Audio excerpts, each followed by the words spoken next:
Bonjour David. Shalom Arav. Euh, Bonne fête de 6 Iyar. Le 6 du mois de Iyar est un jour très important, c'est le jour de la fin du mandat britannique. Je vous rappelle que la déclaration d'indépendance a été faite le 5 Iyar, un vendredi après-midi, en prévision de la fin du mandat britannique pendant Shabbat à minuit. Et donc, c'est le 6 Iyar qui est le jour de la fin du mandat britannique, donc bonne fête de fin du mandat britannique. Et d'ailleurs, je crois que c'est également le jour où a été faite la déclaration de la conférence de San Remo qui a fondé le mandat britannique et donc qui a été la première reconnaissance officielle du monde politique du droit d'Israël sur sa terre. Donc, ce n'était pas n'importe quel jour. Et donc, bienvenue à tout le monde.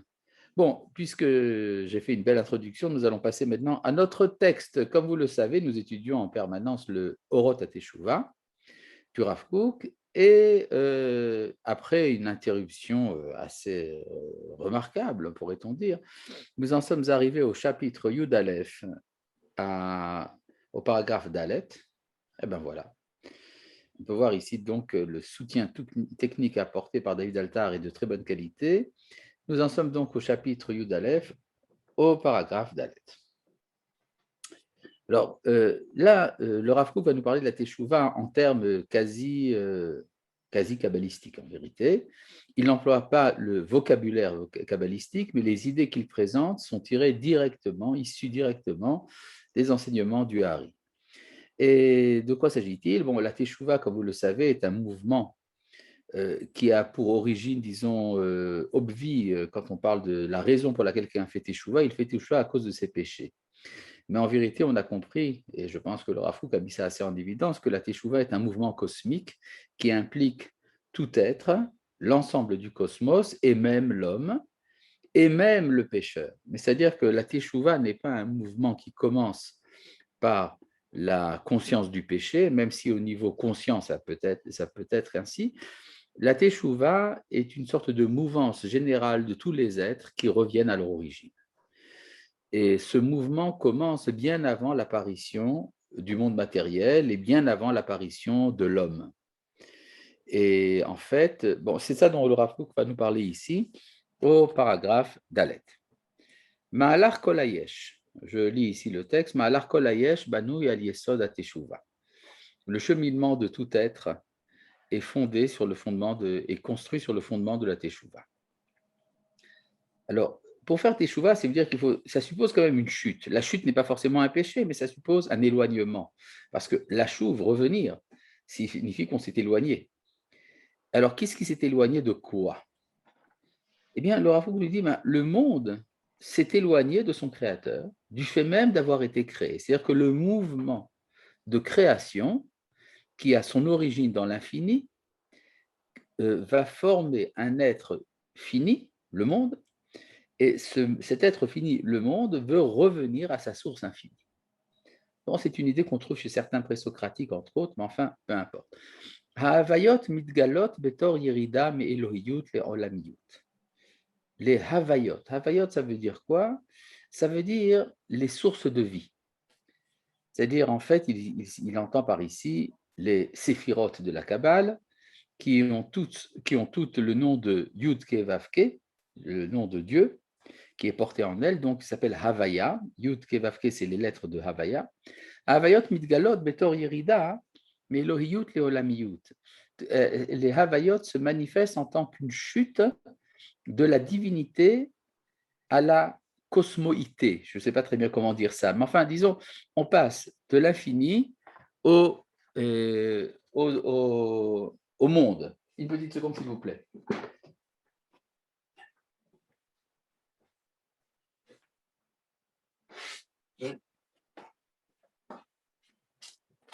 Les allergies printanières ont quand même leur droit aussi. Bon, donc, Havayot mitgalot betor yerida me Elohiyut leolamiyut. Donc, les sources de vie se manifestent en tant qu'une chute, une descente, une chute de la divinité vers le monde. Sheikemo ashpala umita nora'a, qui est comme une sorte de baisse et de mort terrible. Alors, il faut comprendre le mot mavet, la mort en hébreu biblique en particulier. c'est très différent de ce que signifie ce mot dans d'autres contextes culturels. En général, dans le contexte culturel de la philosophie, par exemple, quand on dit la mort, on entend par là la disparition. Or, dans la tradition juive, le terme de disparition n'existe pas. Quand on parle de mort, mavet, on entend par là une chute, baisser de niveau. Par exemple, si vous avez un exemple tout simple, quelqu'un, un homme qui vient de mourir, eh bien, il n'a pas disparu. Il s'est simplement divisé en deux parties. Son âme est montée et son corps est descendu. Est-ce que c'est l'âme qui est morte? La réponse est que non, une âme ne meurt pas, une âme monte. Alors, qu'est-ce qui est mort? Le corps. Est-ce que le corps a disparu? Non, il a simplement baissé de niveau d'être. C'est la raison pour laquelle on peut également dire que celui qui a perdu sa richesse, qui est devenu pauvre, est appelé mort dans la tradition. De même, celui qui a perdu la vue, celui qui a perdu sa santé, par exemple, le lépreux, tout cela, c'est appelé chashuv kemet, considéré comme mort. Donc, on peut dire que la toute chute, en fait, toute chute est une sorte de mort, et que la chute depuis la divinité vers le cosmos est la pire des morts. En fait, c'est une image très forte, mais enfin, qui veut dire quand même ce qu'elle veut dire. Asher kol hayeridot shebaolam midarga ledarga, par rapport à cette chute-là, toutes les autres chutes qu'on peut trouver dans le monde, d'un niveau à l'autre, meribouy kishron vekinyan, les miout kishron vekinyan, par exemple, abondance de capacité ou de richesse à un amoindrissement de la capacité et de la richesse, l'Oishvula ne sont pas comparables à ça. C'est-à-dire que la pire des chutes, c'est la chute depuis le divin vers le monde. C'est beaucoup plus grand que toutes les autres chutes du monde. Toutes les autres chutes du monde, c'est une chute à l'intérieur du monde. Excusez-moi. L'Oishvula. Vecholze, et donc cette chute-là, Naaseh al-pi amishkal ha'elyon shel shvitat hatzedek. Alors là, à nouveau, nous avons une idée qu'il y a derrière toutes les chutes et toutes les décadences, pourrait-on dire, les décadences spirituelles qui finalement arrivent à notre monde, il y a un calcul, un pesage. C'est-à-dire, il y aurait comme une sorte de balance cosmique qui déciderait qu'est-ce qui va tomber vers quoi. Je vais donner un peu une image pour rapprocher ça. En embryologie, quand on parle par exemple des premières cellules qui forment un embryon, au début, c'est une seule cellule fécondée, c'est un ovule fécondé, qui va se diviser en petites cellules qui sont toutes identiques les unes aux autres. Et puis, par des processus très difficiles à étudier, mais qui commencent aujourd'hui à être mieux connus, eh bien, telle cellule va devenir la tête et telle cellule va devenir la poitrine. Et puis après, des cellules vont devenir des vaisseaux sanguins, d'autres vont devenir de la moelle épinière, etc. Alors qu'à l'origine, c'est toujours quand même une seule cellule. Et un des grands mystères donc de la biologie, c'est de savoir comment se détermine cette différenciation en organes. Il y aurait donc une sorte de critère caché. Aujourd'hui, on peut appeler ça, si vous voulez, le code génétique, l'ADN. Et il y aurait une sorte d'ADN cosmique qui serait la source de la différenciation des êtres.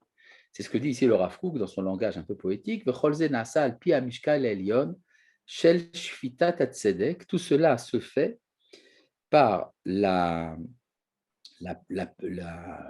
l'évaluation suprême de la justice, Hameshaeret et Mishpata Avayot, qui apprécie le droit de chaque source de vie, Beterem Kol Yetzir Nivra, avant que toute créature ne soit créée.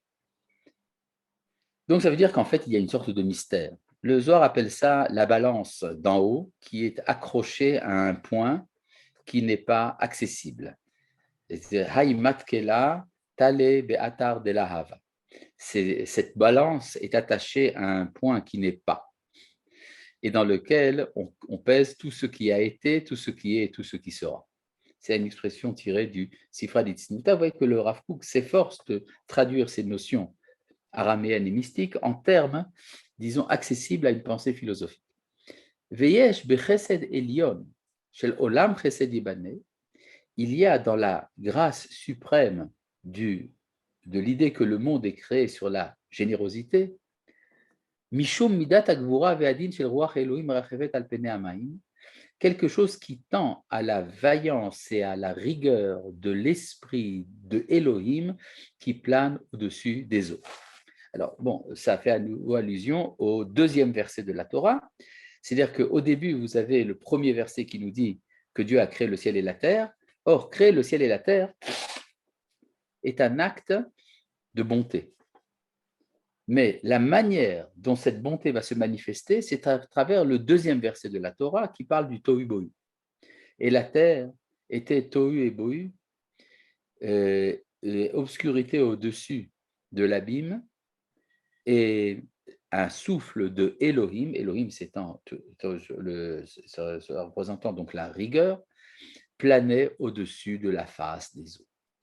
C'est-à-dire qu'il y aurait, pour accéder au projet, à l'achèvement du projet de la bonté divine, il faut passer par une sorte de cataclysme cosmique, ce qu'on appelle la Shvirat HaKelim, c'est-à-dire la brisure des vases.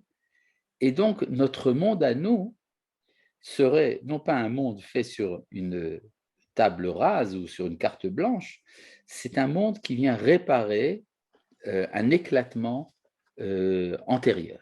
C'est-à-dire, nous sommes comme si nous étions en train de reconstruire un puzzle qui a été complètement disloqué au début de l'histoire, et que cette restitution-là, qu'on appelle le tikkun, la réparation, était quelque chose d'extrêmement sérieux. C'est une réparation d'une sorte de catastrophe cosmique, la Shvirat HaKelim, qui doit finalement retrouver l'unité primordiale.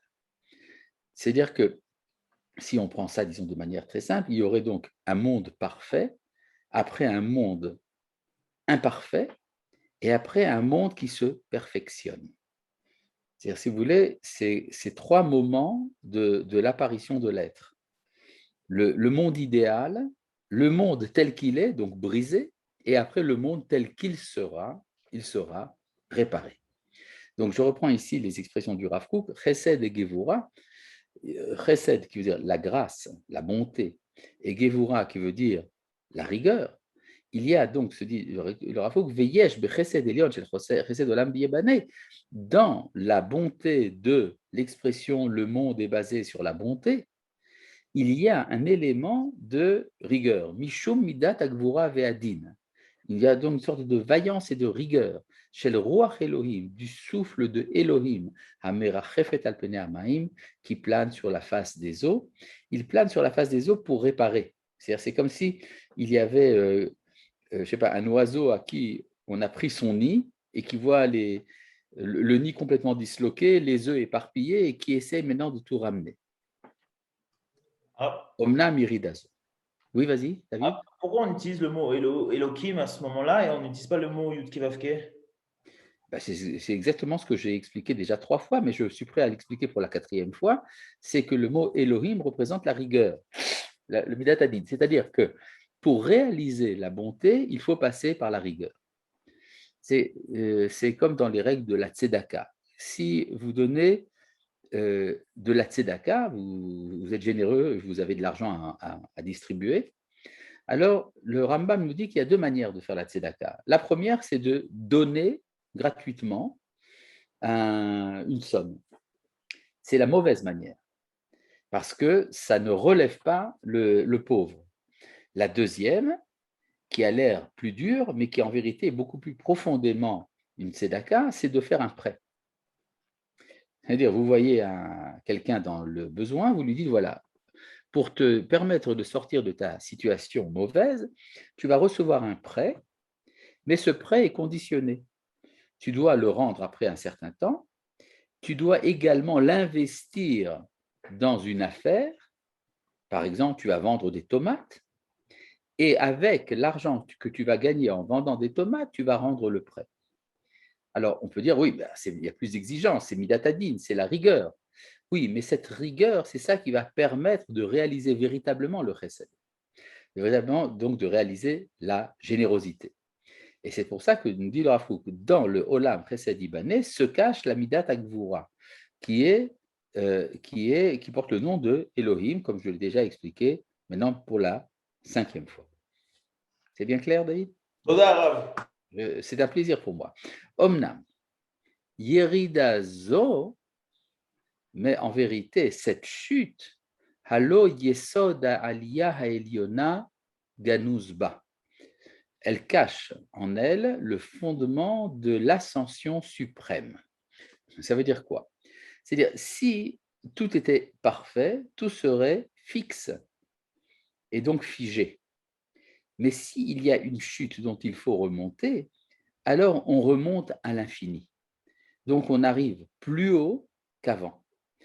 C'est le principe de l'opinion dans le Talmud qui nous dit que le Baal Teshuvah, celui qui fait Teshuvah, est plus grand que le Tzadik Gamour, que le juste parfait. Le juste parfait aspire à la stabilité, tandis que le Baal Teshuvah aspire à l'ascension permanente. Et donc, il y a dans la chute quelque chose de plus grand que la bonté originelle. Velifne seder zmanim hi. Et elle est antérieure à l'ordre du temps. Bon, ça, c'est à nouveau une expression tirée du Midrash, non pas de la Kabbale, mais du Midrash Rabbah, qu'il y aurait eu avant le temps l'ordre du temps. Alors, ça veut dire quoi que quelque chose vient avant l'ordre du temps? C'est-à-dire qu'il n'est pas relatif, c'est quelque chose d'absolu. Hare ha'aliyah krucha kvarba. Et donc, elle implique en elle l'ascension. C'est-à-dire la chute suppose l'ascension.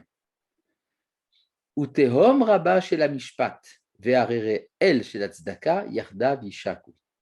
L'abîme profond du jugement et les montagnes suprêmes de la générosité s'associent ensemble. Bon, c'est la reprise d'un verset de Teilim,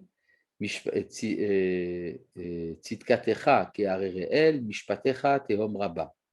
Ta générosité est comme des montagnes suprêmes et ton jugement, l'exercice de ta justice est comme un abîme gigantesque.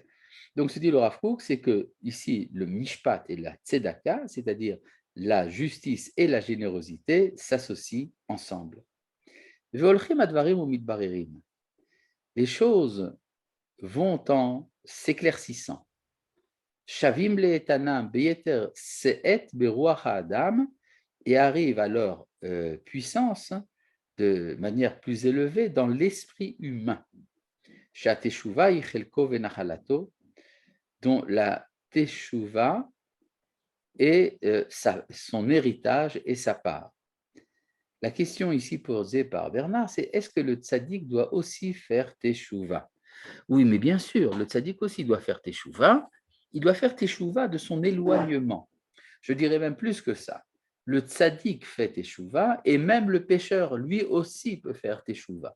Si on reprend, disons, l'inversement des concepts tels qu'on le trouve dans le Rav Kook, qui est que la teshuva ne vient pas à cause du péché, la teshuva est la tendance, pourrait-on dire, quasiment naturelle de l'être de revenir à sa source. Alors, le pécheur, c'est encore plus éloigné de sa source que le tzaddik, et donc lui aussi doit faire teshuva. Donc, je reviens ici à l'esprit humain, Ruach HaAdam, Shateshuva Yechelko Venachalato, qui est celui dont la teshuva est l'apanage, Vehi Dugma Lechol Hayesh, et qui est un symbole pour tout être, Berum Romemut ou Veshefel Tartiot, dans ces sphères suprêmes et dans les plus basses profondeurs. C'est-à-dire, ce qui se passe dans l'être humain, la teshuva consciente, est en fait l'expression d'une teshuva cosmique qui a son origine bien avant la création de l'homme. Regardez ce que dit ici le verset de Tehilim. Adonai ma'on ata'ita lanu bedor vador. Tu étais pour nous notre résidence en toute génération. Beterem harim yuladu, avant que les montagnes ne soient engendrées. Vatecholel et eretz vetevel, et que tu produises la terre et le monde. Ou meolam ve'ad olam atael, car d'un monde à un autre, tu es toujours Dieu. Tachev enosh ad daka, tu as déjà décidé de ramener l'homme au plus bas. va Tomer pour lui dire, Shuvu, Bene Adam, revenez, fils de l'homme. L'équilibre est proche de la mort, l'imperfection stimule la transformation, donc l'élévation. Belle parole. Vechol ma she'anu mitbonenim yoter, ad kama הדברים היותר פרטיים שבהוויה הרוחנית והחומרית, יש בהם משום זהירות וכימוס של כל הכללים. Je reprends ici en hébreu, en français, et plus nous entendons à quel point les détails les plus particuliers de la vie, aussi bien spirituelle que matérielle, portent en eux de manière réduite, concentrée, toutes les grandes généralités,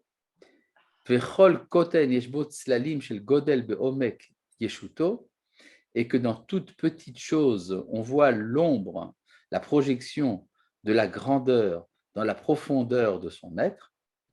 Arrêtons là une petite seconde, ça veut dire, plus nous comprenons comment, dans chaque petit détail de la réalité, se cachent les grands fondements de la réalité.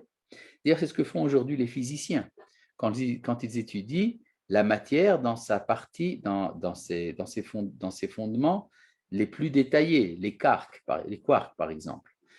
Dans les quarks, nous avons la capacité aujourd'hui, dans l'étude donc des éléments du noyau atomique, c'est là qu'on voit comment est-ce que le monde entier a été formé. La théorie du Big Bang est rattachée aux théories de la formation de l'atome. Donc, ce que dit ici le Rav Kook, on peut voir dans les plus petits détails de l'être les plus grands fondements de l'être. Alors, si c'est vrai, dit le Rav Kook, chouv, alors, à nouveau, l'onit paleklal, al razat shuva, choder kolkach, limke nefesh adam. Nous ne sommes plus étonnés du secret, du mystère de la teshuva qui pénètre les profondeurs de l'être de l'homme. Puisque la teshuva est tout d'abord cosmique, mais après elle rentre dans le moins des petits détails du repentir, de la réflexion, de la remise en question. Et cela pénètre et va, depuis l'origine du mouvement de sa pensée, et de sa conception du monde, jusqu'au plus petit détail des pointilleux de ses actions et de ses vertus. C'est-à-dire, dans la teshuva, je rentre dans le moindre petit détail de mon comportement. Et en fait, ça a une origine extrêmement cosmique. En fait, c'est ce que dit Rav Kook, on a comparé ça au monde physique. Nous étudions l'origine du monde physique à travers les moindres petits détails du monde physique. Il en est de même pour le monde spirituel. Le monde spirituel est basé sur la teshuva, et la teshuva, après, pénètre chaque petite cellule de ma conscience, aussi bien dans ma pensée que dans mes actions. Et tout cela va et revient à son action dans les mouvements historiques de l'ensemble de l'humanité. C'est-à-dire qu'il y a également une teshuva de l'histoire. Ça s'appelle l'éternel retour. Et quand nous comprendrons encore mieux la valeur qualitative de l'homme, Verucho et son esprit, et la particularité qu'il donne à tout être par son empreinte, miyad nabit bivirut alayachas amazir shel hatshuva gdola kosmit. C'est alors que nous comprendrons plus clairement la relation à la teshuva grande et cosmique, bemuvana hayoter achav, dans sa signification la plus large, vayoter amok vayoteram, la plus profonde et la plus élevée, im teshuvato shel adam, cette relation qu'elle entretient avec la teshuva de l'homme, hayichidi vatziburi, individuel ou public, shalofanea sovevim mitgalgelim kol tarsisei achayim, qui entraîne dans ses rouages toutes les formations de la vie, amaasim varuchaniyim, aussi bien pratiques que spirituelles. Mima'amakim keraticha Hashem. C'est-à-dire quand je t'appelle mon Dieu, c'est des profondeurs. Ça veut dire quoi? De quelle profondeur? Des profondeurs de tout être émerge ma teshuva. C'est comme ça que le Rav Kook comprend ce verset, Mima Amakim Kiraticha Hashem. C'est-à-dire que l'appel à Dieu de celui qui veut faire teshuva, ça se trouve d'ailleurs dans le psaume que nous récitons pendant les jours de teshuva, Shira Ma'alot Mima Amakim Kiraticha Hashem, ce cantique des degrés, c'est des profondeurs que je t'appelle éternel. De ce le Rav Kook, c'est que ce verset parle des profondeurs, non pas de la personne, mais des profondeurs du monde entier. C'est à partir des profondeurs du monde entier qui aspirent à la Teshuvah qu'émerge également ma Teshuvah et mon appel à Dieu. Voilà. Donc, en fait, on peut dire que ce texte que nous venons de lire est un texte extrêmement, pourrait-on dire, élevé dans sa vision du monde. Il commence par les origines de tout être pour accéder finalement au moindre petit détail de ma teshuva personnelle, aussi bien pratique que spirituelle. Ah, Oui. est-ce que vous pouvez expliquer un peu plus les profondeurs générales pour arriver à faire teshuva personnel? Je n'ai pas très bien compris. D'abord, j'en suis désolé, mais c'est très clair en vérité. Ça veut dire que la teshuva ne commence pas par l'homme, elle commence par le monde. C'est-à-dire, le monde s'est éloigné de son origine et en tant que tel, il veut revenir à son origine. C'est ça que ça veut dire. Et à partir de là, se crée en moi un mouvement de désir de revenir à l'origine qui fait que je veux me débarrasser des pesanteurs qu'impliquent en moi les péchés, les mauvais comportements et tout ce qui a besoin d'un tikkun.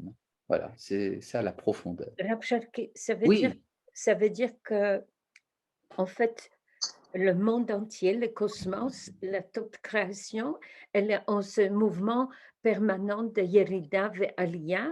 absolument, absolument. En fait, on peut dire pour le Rav Kook que c'est plus que Yerida et Aliyah, c'est essentiellement Aliyah. C'est-à-dire il y a une chute originelle et depuis cette chute originelle, il y a un retour. J'ai une question là. Ben, allez-y. Alors, est-ce qu'on peut dire que Ruach Elohim, Barachefet al Pnei Hamaim, c'est le Ruach de Tchouva, c'est la Tchouva qui balance, qui équilibre le monde? Exactement. C'est-à-dire, la comparaison qui est faite dans le Midrash, c'est comme un oiseau qui essaye de récupérer les parties de son nid qui a été dispersé. C'est ça donc la Teshuvah, effectivement. Alors, oui. Dans cette période-là, moi je vois bien la Teshuvah du monde, mais pendant 2000 ans de Galout, il n'y a pas eu un mouvement de Teshuvah du monde, une évolution spéciale du monde? Il y a une Teshuvah évidente et une Teshuvah cachée. C'est-à-dire, quand on est en chute, c'est ce qu'a expliqué le Rav Kook, on est déjà en train de remonter. Mais ça se fait de manière discrète, si l'on veut. C'est par exemple, on peut voir, c'est comme dans le fameux Midrash qui nous dit que le Mashiach est né le jour de la destruction du temple. C'est une image qui veut dire que toute chute porte déjà en elle les éléments de son ascension. Et donc, dans le temps de la galoute, effectivement, c'était très difficile à voir puisque ça allait de plus en plus mal et ça a été très mal à la fin. Mais comme on dit en français, que pendant qu'il pleut et qu'il vente, Mars prépare en secret le printemps. Ah, d'accord. Todarabah. Bah, cache-toi. Yeah. On y va? Non, oui. Rav Cherki, excusez-moi, je n'ai pas compris où est-ce que Rav Kook voit ce mouvement de retour dans la nature, dans les lois. Ah, c'est vrai. Le Rav Kook n'est pas rentré ici dans le détail, parce qu'ici, c'est un texte qui parle du principe. Le principe a ses sources dans les textes, évidemment. Par la suite, dans d'autres passages, le Rav Kook rentre dans le détail. Si vous voulez, je vais vous donner un exemple tout simple sur le plan historique, pour vous donner une idée. Il y avait à Amsterdam, il y a 400 ans à peu près, un rabbin du nom de Rabbi Menaché ben Israël. Rabbi Menaché ben Israël, d'ailleurs, dont le portrait a été fait par Rembrandt, si ça vous intéresse, et qui a eu également un mauvais élève du nom de Baruch Spinoza. était un des grands maîtres d'Israël et dans un de ses livres, il a écrit que pour que la délivrance d'Israël arrive, il faut qu'il y ait des Juifs en Angleterre. Ah. Oui. Et pourquoi faut-il qu'il y ait des Juifs en Angleterre? Parce que le prophète Isaïe dit que viendra un temps où Dieu sera connu dans les îles lointaines. Donc, les îles lointaines, c'est quoi?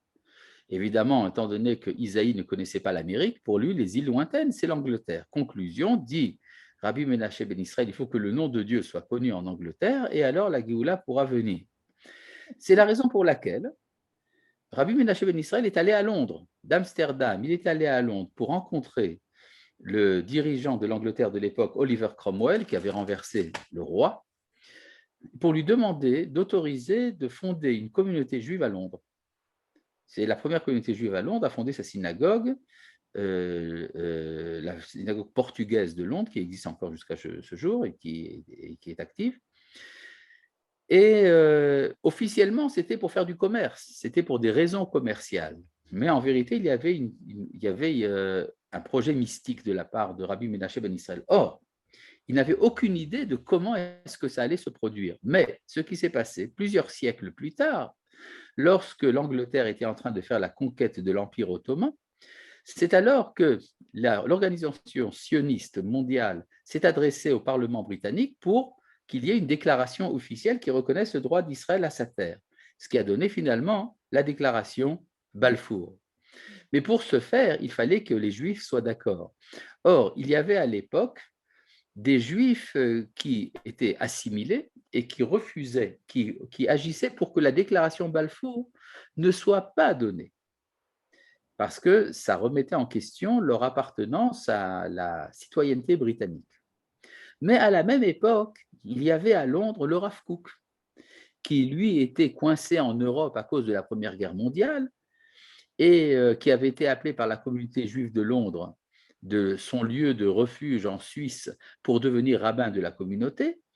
Et le Rav Kook est donc sorti avec une déclaration publique contre les Juifs assimilés, et il a incité les Juifs d'Angleterre à exiger la déclaration Balfour, et c'est comme ça qu'elle a été acceptée.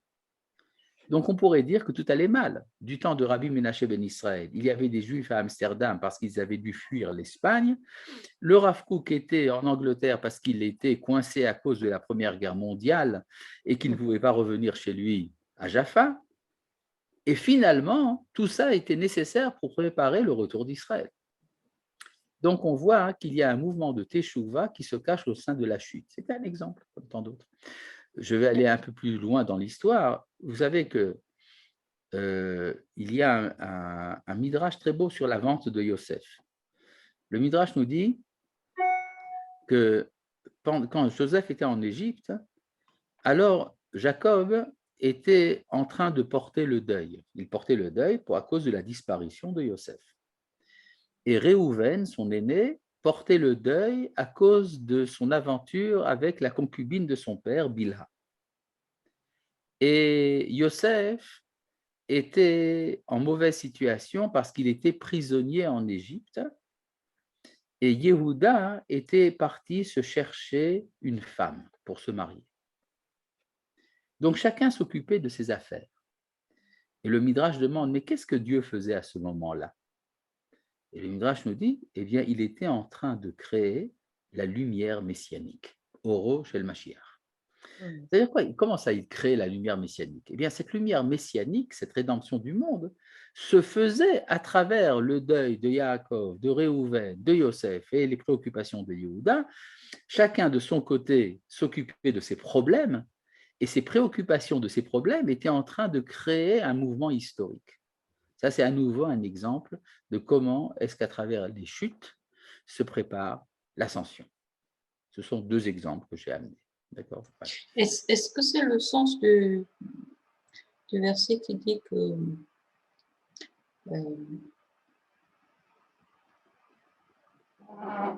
Akadosh Baruch Hu avait fait,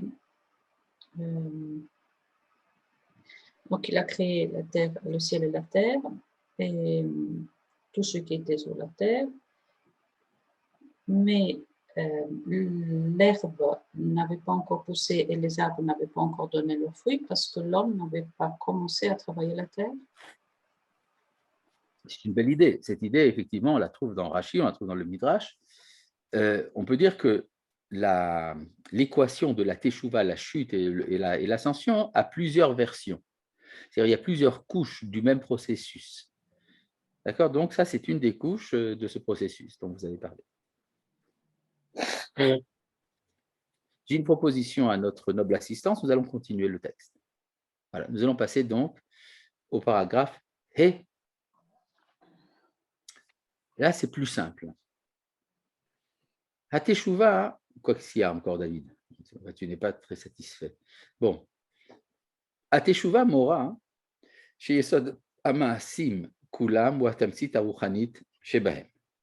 La Teshuvah nous enseigne que le fondement de toutes les actions, c'est leur essence spirituelle. L'empreinte que laisse une action sur le fondement de l'âme. Ça veut dire qu'en fait, nous avons beaucoup d'actions. Nous sommes des machines. Mais les machines en question agissent sur quoi? Alors, les actions agissent sur la matière, mais elles agissent encore plus sur l'esprit. Par exemple, lorsque je plante un clou dans un mur, c'est une action, effectivement. Jusqu'à présent, le mur était sans clou, et maintenant, il y a un clou sur le mur. C'est très bien, mais qu'est-ce que ça veut dire? Il y a une raison pour laquelle je mets un clou. C'est parce que je veux pendre une photo. Je veux accrocher une photo au mur ou un tableau au mur. Mais la raison pour laquelle je veux mettre ce tableau sur le mur, c'est à cause de l'effet que ça fait dans mon esprit. Donc, en fait, personne n'aurait planté de clous s'il n'avait pas eu un projet spirituel au départ, pourrait-on dire. Et donc, ce que dit ici le Rav Kook, c'est que c'est vrai pour toutes les actions. Toutes les actions que nous faisons sont jugées en fonction de l'effet qu'elles ont sur le plan spirituel. Et la conscience de cela, nous l'avons grâce à la Teshuvah. C'est pour ça ce que dit le Rav Kook, à Teshuvah Mora. C'est la Teshuvah qui nous enseigne. Chez Yesod Amaasim Kulam, que le fondement de toutes les actions, ou Atamsit Aruchanit Shebahem, sont dans le concentré spirituel qu'elles contiennent. Ota Ha'atba Shematbia Amaase Bayesod Anafshi, l'empreinte que laisse l'acte sur le fondement de l'âme.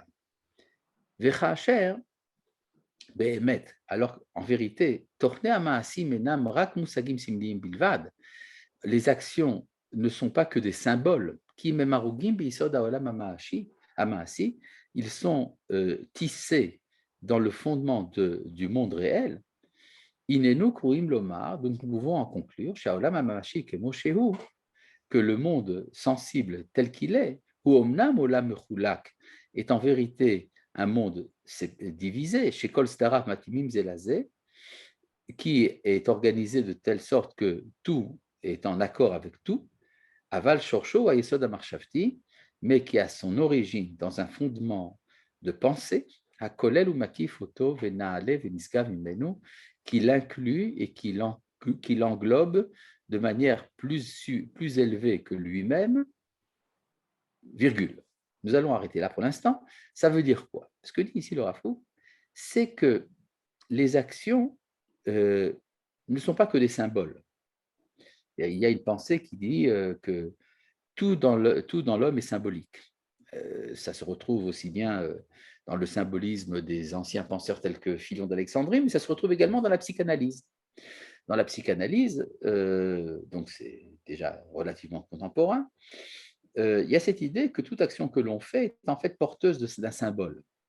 Par exemple, j'appuie sur un bouton, mais en fait il y a un symbole. J'appuie sur le bouton parce que ça, en fait, ça cache tout un comportement lié au complexe à mon complexe d'Oedipe, le passage du linge au pot, etc. Beaucoup de choses se traduisent à travers ma psychopathologie du quotidien. Mais ce que dit le Rav Kook, c'est qu'il est faux de penser que les actes ne sont que des symboles. L'acte est lié au monde réel. Et donc, il y a un lien intrinsèque entre la pensée et l'acte. Je vais vous donner un exemple tout simple de ça. Par exemple, lorsque nous donnons de la tzedaka. Alors, les kabbalistes sont surprenants de ce point de vue-là. Ils disent quand on fait de la tzedaka, il faut avoir cette idée que le bras qui va donner la tzedaka ressemble à la lettre Vav. C'est vrai, le Vav ressemble à un bras. Et la main qui va donner la tzedaka, qui a 5 doigts, ressemble à la lettre He. He, c'est 5. Et que la pièce de monnaie elle-même, qui est toute petite, est un Yud, et que la main qui va recevoir la pièce est à nouveau un He. Donc vous avez Vav, He, Yud et encore un He, ce qui vous donne le mot Vehaya. Vehaya, et ce sera. Ça se réfère au verset Vehaya Maaseh Tzedaka Shalom, et l'acte de la tzedaka amènera la paix. Alors vous allez me dire, ils sont complètement hurluberlus, ces kabbalistes. Ils ont besoin de trouver des lettres en toute action. Mais si vous réfléchissez bien, en fait, ce n'est pas un symbole, c'est une réalité. Parce que c'est quoi le Vav et le He? Le Vav et le He, c'est la partie inférieure du nom de Dieu, Yud-Ke, Vav-Ke, c'est-à-dire c'est la réalité brisée. C'est cette réalité qui a besoin d'être réparée. Et Yud et He, c'est le monde idéal. Et faire la tzedaka, c'est ramener le monde brisé au monde idéal. Donc, en fait, quand vous faites de la bienfaisance, en fait, vous amenez dans la réalité ces 4 lettres du nom de Dieu selon l'ordre de Vav, He, Yud, He. Et donc, ce n'est pas un symbole, c'est une réalité, dit le Rav Kook. Donc, je reprends ici le texte du Rav. וכאשר באמת תוכני המעשים אינם רק מושגים סמליים בלבד, étant donné que les contenus des actions ne sont pas que des symboles, כי אם הם הרוגים ביסוד העולם הממשי, mais ils sont tissés dans le tissu du monde réel, הננו קרואים לומר, alors nous sommes amenés à dire שהעולם הממשי כמו שהוא, que le monde réel tel qu'il est, הוא אמנם, bien qu'il soit עולם מחולק, un monde divisé, שכל סדרה מתאימים זה לזה, dont les parties sont en accord l'une avec l'autre, Aval Shorcho, mais l'origine du monde, ou Yesod Amarshafti, est dans le fondement de la pensée. C'est la pensée qui est à l'origine du monde. Hakolel ou Meki Foto Venale Vinsgav Menu, qui l'englobe et qui le contourne et d'une manière plus élevée que lui-même. Va Teshuva Meromet et Adam Veolamo Leolamahi. Et la Teshuva élève l'homme et son monde à son monde à elle. Car là-bas, la réalité est dans sa pure clarté spirituelle, et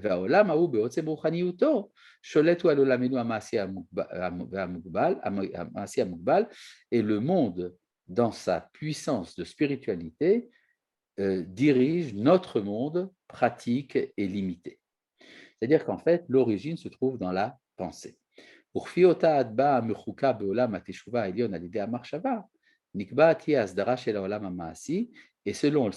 selon l'empreinte fixée dans le monde de la Teshuvah, le monde suprême de la Teshuvah par la pensée, que se fixe l'ordre de notre monde pratique. Ce à quoi nous invite la Teshuvah, c'est à considérer que c'est le monde spirituel, donc le monde accessible par la pensée, qui est à l'origine de notre monde pratique, et non pas l'inverse.